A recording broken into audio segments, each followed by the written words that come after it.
Hello hello hello বন্ধুগণ, আবার এসেছি আজকে একটা নতুন ভিডিও নিয়ে। এই ভিডিওতে আজকে দেখবো মিম। বাজারে অনেক রকম ভ্যারাইটি অফ মিম এসছে, তো চলো মিম দেখি আর মজা নিই। চলো।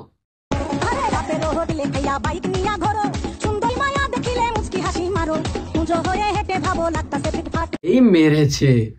আজকে বাড়িতে গেলে দাদার খবর আছেই, মানে ফুলসজ্জা হবে না ফুলও সজ্জা হবে কিছু বোঝা যাচ্ছে না, কোনো গ্যারেন্টি নেই কিছুর। আর দিদি শুধু অপেক্ষায় আছে, একবার বাড়িটা চল। কচি বাঁশটা রেডি আছে, পেছনে ক্যাট ক্যাট করে টাটু করবে, শুধু রেডি, শুধু চল বাড়িটা। খুব কাছে টেনে ফটো তুলছে, তো বাড়ি গেলে পাছা দুটো কাছাকাছি হয়ে যাবে ক্যাট ক্যাট করে যখন দেবে দিদি। ফাইনালি সেই দিন আজকে এসেছে। তো আর তোমাদের কাছে কিছু লোকরা বলেই দিচ্ছি, আসলে আমার মায়ের আজকে 7। হ্যাঁ, আমার প্রায় 17 বছর বয়স। তো এখন মা প্রেগনেন্ট, বলতে কোনো লজ্জা নেই আমার, সিরিয়াসলি। তো এই আর কি, প্রচন্ড সুপার এক্সাইটেড, বুঝতেই পারছো কতটা এক্সাইটেড আমি। তো আজকে মাকে 7 দেওয়া হবে আমাদের বাড়ি থেকে। হ্যালো বন্ধুগণ, আজকে তোমাদের কিছু বলবো। আজকে আমি কোনো কিছু লুকোবো না, কিন্তু তোমাদের থেকে অনেকদিন ধরে লুকিয়ে এসেছি, আর লুকোতে পারছি না, আর বলতে আজকে কোনো লজ্জাও পাচ্ছি না আমি। এই যে কুমোরটা দেখতে পাচ্ছ, এই কুমোরটা এটার অনেকদিন আগেই জন্ম হয়ে গেছিল, আমি জন্ম দিয়েছিলাম, কিন্তু কোনোভাবে দিয়েছিলাম, কিভাবে দিয়েছিলাম বলতে পারছি না, কিন্তু দিয়ে দিয়েছিলাম। আজকের অন্নপ্রাশন, সবাইকে উইশ করো। আমি অনেক লুকিয়েছিলাম বন্ধুগণ, তার জন্য সরি। আর লুকোবো না, আর বলতে লজ্জাও পাবো না। এবার আমি সবকিছুই বলবো কিভাবে হয়েছিল, শুধু ওইটুকুই বলবো না যে কিভাবে হয়েছিল, কিন্তু ভাই হয়ে গেছিল, যাই হোক করে হয়ে গেছিল। আর বলতে পারি কি ব্লগিং এটা না, মানে আর কি কি দেখবো ভাই। এই ব্লগার গুলো ঠিক কোথায় থামবে? শ্রাদ্ধ বাড়ির ব্লগ হয়ে গেল, তারপর মায়ের ঘাট কাজের জন্য বা এইসব কিছুর জন্য তাতেও ব্লগ হলো, কন্ট্রোভার্সি হলো। এবার কি মায়ের স্বাদ, মানে সিরিয়াসলি আর কি কি দেখবো ব্লগে?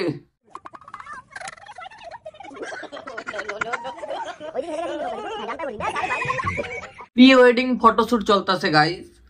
প্রি ওয়েডিং ফটোশুট এমন একটি ছবি তোলার বা ছবি তৈরি করার পদ্ধতি, যেখানে বিবাহের পূর্ববর্তী সময়ে হবু বর এবং কনেকে জলে ফেলে দেওয়া, কাদায় গড়াগড়ি খাওয়ানো, নৌকার ওপর বসিয়ে টলমটল অবস্থা তৈরি করা ইত্যাদির মাধ্যমে ক্যামেরাম্যানগুলো ছবি তোলে এবং সেগুলোকে অ্যালবাম বানিয়ে কর্তৃপক্ষের হাতে, অর্থাৎ বর এবং বউয়ের হাতে তুলে দেয়। একে বলা হয় pre wedding photoshoot. Thank you. একবার যদি দিদি নৌকা থেকে পড়ে যেত না, তাহলে বিয়ের তো দূর, বিয়ের আগেই ডিভোর্স হয়ে যেত ভাই। শুধু একবার দিদির পড়ার অপেক্ষায় ছিল। বলেন কি?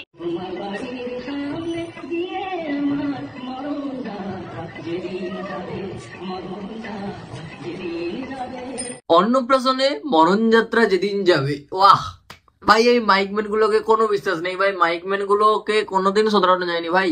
দিনের বেলা সেই আদিম যুগ থেকে দিনের বেলাতেই এরা চালাবে, আর কত রাত একা থাকবো। আর রাতের বেলাতে চালাবে ফাগুনি পূর্ণিমা রাতে চল পলায়ে যাই। হতে পারে সেটা ফাল্গুন মাস নয়, কিন্তু চালিয়ে দেবে ভাই। এদের কোনো গ্যারেন্টি নেই, এরা এদের মর্জি মতো চালায়।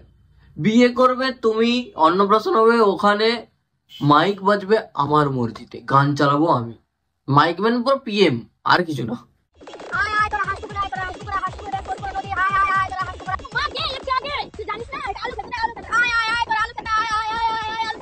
যা যা যা, তোরা গাধার পশ্চাৎপদে যা, আর কোনোদিন বেরোবি না সেখান থেকে। মানে মানুষ ভালো জিনিসের থেকে গু দেখে বেশি ইন্সপায়ার হয় ভাই, আর কিছু না। মানে এদেরকে যদি অমৃত দিয়ে দেওয়া হয়, এরা তবুও তাতে গু মিশিয়ে দেওয়ালে এক পা তুলে খাবে, আর কিছু না। কি ভাই, সেদিকে একটা আছে কি কোথাকার কি লক্ষ্মীনারায়ণপুর না কি একটা নারায়ণপুর আছে, সেখানে আয় আয় আয়, তার দেখা দেখি প্রত্যেকটা জায়গা থেকে আয় আয় আয়। আমিও বলছি আয় আয় আয়, তোরা গাধার পশ্চাৎপদে আয়, যা গাধার পশ্চাৎপদে ঢুকে যা।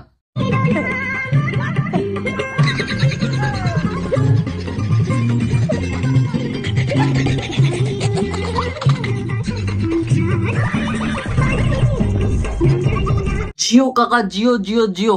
মানে বাংলা আর গান আলাদা আলাদা, হ্যাঁ, বাংলা গান নয়, বাংলা আর গান মানুষকে তার আসল রূপটা দেখাতে সাহায্য করে। মানে মানুষকে অনেক কিছু বানাতে পারে ভাই। বন্ধুরা, তোমরা যদি মনে করো তুমি ডিপ্রেসড আছো, কোনো কাজ করতে চাইছো, করতে পারছো না, ভয় পাচ্ছ, ভয় লাগছে, এগোতে পারছো না, তাহলে কোনো চিন্তা করার দরকার নেই। একটা বাংলার বোতল নাও, জলজিরা না থাকলে দেওয়াল চেটে চেটে খাও, কিন্তু খাও। তারপর দেখবে যে সাহসটা পাবে না, পুরো দুনিয়া জয় করে দেবে। বাংলা ভয়ের মাকে। ব্যাঙ্গালোরে রুমে বউ রেখে কাজে যাই, কাজ শেষে রুমে এসে দেখি আমার বউ নেই। মেরেছে।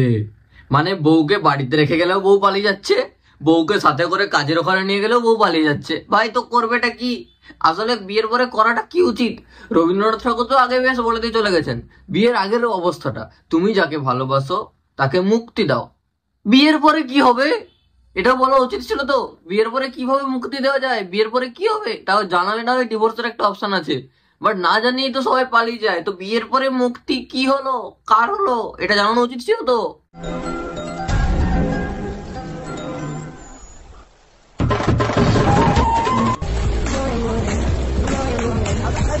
ব্যাস, মোয়ে মোয়ে মোয়ে মোয়ে হয়ে গেল তো। হ্যাঁ, কুড়ি থেকে ফুল হওয়ার সময় তুমি যদি হাতে গোলাপ ফুল নিয়ে ঘোরো, তাহলে বিয়ের পর তো তোমাকে এপ্রিল ফুল হতেই হবে বাবু, তাই তো? হলো তো এপ্রিল ফুল। আর সেই রাগটাই লোহার উপর মেরে মেরে বের করছে, আর কিচ্ছু না। কবরস্থানে কি করেন? আমরা এখানে কবরস্থান পাহারা দিচ্ছি। কি হয়েছে ভাই, কেন কালকে ভোট, আপনারা আজকে এত রাতে দেখতেছি কবরস্থানের পাশে দাঁড়াই আছেন, কি ব্যাপার কি বলেন তো? কি হয়েছে ভাই? এটা হচ্ছে আমাদের পারিবারিক কবরস্থান। হ্যাঁ, দীর্ঘ আমার আব্বা, আমার ভাই, আমার দাদা, এখানে আমার দাদা কবরস্থান। তো এই কালকে তো নির্বাচন, গত নির্বাচনে এসে দেখতেছি আমার আব্বা ভোট দিয়ে চলে গেছে। তো এখন আমরা কবরস্থান পাহারা দিচ্ছি, আমার আব্বা কখন এসে ভোট দিয়ে চলে যায়, আমার আব্বাকে এক নজর দেখার জন্য বা আমার ভাইকে এক নজর দেখার জন্য আমরা এখানে কবরস্থান পাহারা দিচ্ছি। মরার পরে ভোট দিচ্ছে, এটা অবশ্য নতুন কিছু না, এর আগেও ঘটেছে। তবে হ্যাঁ শোনো, তোমরা যে ওখানে দাঁড়িয়ে পাহারা দিচ্ছ, ওখানে দাঁড়িয়ে পাহারা দিলে যাদেরকে খুঁজতে যাচ্ছে তাদেরকে পাবে না। সোজা যাও নবান্ন 14 তলা, ওখানেই সবাই আছে, খুঁজে পেয়ে যাবে সাথে সাথেই, যাও। যদি গো তোমায় বলি তুমি কার নাম। এই যা, মানে রিলস বানাতে দিল না বলে পাছা লাল করে দিল ভাই। আর মুখের এক্সপ্রেশনটা দেখো, মুখের এক্সপ্রেশনটা ভাই। আর দাঁড়াবি ক্যামেরার সামনে, আর দাঁড়াবি, পাছা লাল করে দেবো, দুটো পাছাকে পুরো শেষ করে দেবো যদি না রিলস বানাতে দিয়েছিস ভাই।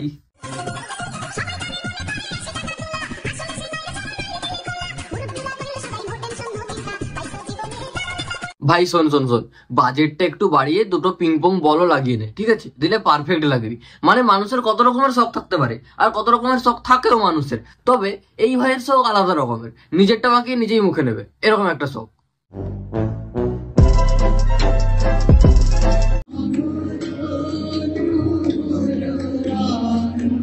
এটা কেমন বিয়ে?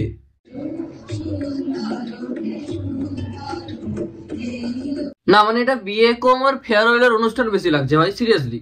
শোনো, কিছু কিছু জিনিস যেটা যেমন সেটাকে সেভাবে রেখে দেওয়াটাই ভালো।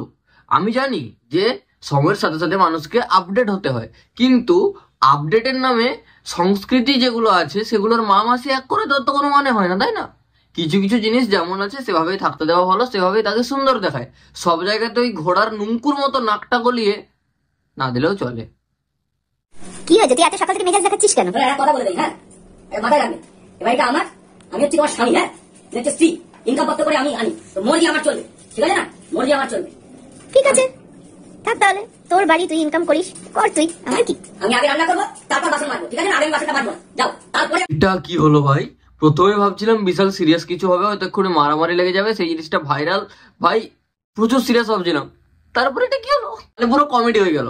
ঠিক, আর এর যদি টিচার হয়ে থাকে, ঠিক এই বইয়ের রাগটাই স্টুডেন্টের পাছায় মারবে অথবা হাতে মেরে বের করবে। আর যদি এ বস হয়ে থাকে তাহলে এই রাগটাই এমপ্লয়িজদের উপর বের করবে। ভাই ফার্স্ট্রেশন কিচ্ছু না এগুলো, এই রাগগুলোই বের হয় বাইরে ওখানে।